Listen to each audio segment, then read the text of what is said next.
നമസ്കാരം കൂട്ടുകാരെ, ഞാനിന്നിവിടെ പറയാൻ പോകുന്ന കഥയുടെ പേര് ചുണ്ടലിക്ക് പറ്റിയ അമളി. അപ്പോൾ നമുക്ക് തുടങ്ങാം. ഒരിക്കൽ ഒരു ചുണ്ടലി ആഹാരം തേടി നടക്കുകയായിരുന്നു.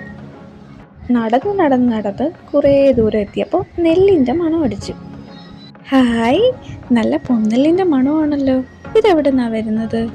അവൻ അവിടെ മുഴുവൻ ചുറ്റി നടന്ന് പരിശോധിച്ചു. ഹോ, രക്ഷപ്പെട്ടു!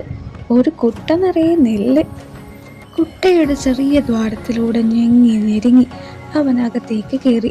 അങ്ങനെ ആർത്തിയോടെ നെല്ല് തിന്നാൻ തുടങ്ങി. തിന്ന് അവൻ്റെ വയറങ്ങ് വീർത്തു. ഹോ, വയറ് നിറഞ്ഞു, ഇനി പോകാം. അങ്ങനെ ചുണ്ടലി പുറത്ത് കിടക്കാൻ നോക്കി. പക്ഷേ അകത്തോട്ട് വന്ന പോലെ പുറത്തോട്ട് പോവാൻ ചുണ്ടലിക്ക് പറ്റുന്നില്ല. എന്താ കാര്യം? വയറങ്ങ് വീർത്തില്ലേ? അതുകൊണ്ട് എത്ര ശ്രമിച്ചിട്ടും പുറത്തോട്ടിറങ്ങാൻ അവന് സാധിച്ചില്ല. അവസാനം തളർന്ന് ക്ഷീണിച്ച് അവൻ ആ കുട്ടി കിടന്ന് തന്നെ ഉറങ്ങിപ്പോയി.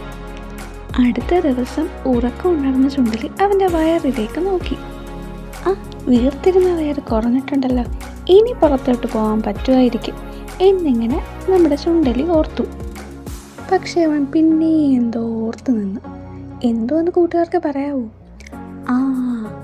എന്തായാലും പുറത്ത് പോയല്ലേ, എന്ന് കുറച്ചുകൂടി നെല്ല് കഴിച്ചിട്ട് പോകാമെന്ന് ചുണ്ടലി ഓർത്തു. അങ്ങനെ അവൻ വീണ്ടും നെല്ല് തിന്നാൻ തുടങ്ങി.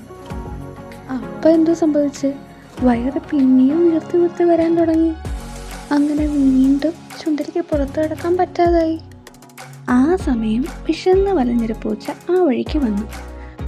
നോക്കിയപ്പോൾ എന്താ, ഒരു കൊഴുത്തുരുണ്ടരലി. സമയം കളയാതെ ആ പൂച്ച ചുണ്ടലിയെ ഭക്ഷണമാക്കി. അപ്പോൾ ഈ കഥയുടെ ഗുണപാഠം എന്താണ്? അത്യാഗ്രഹം ആപത്ത്.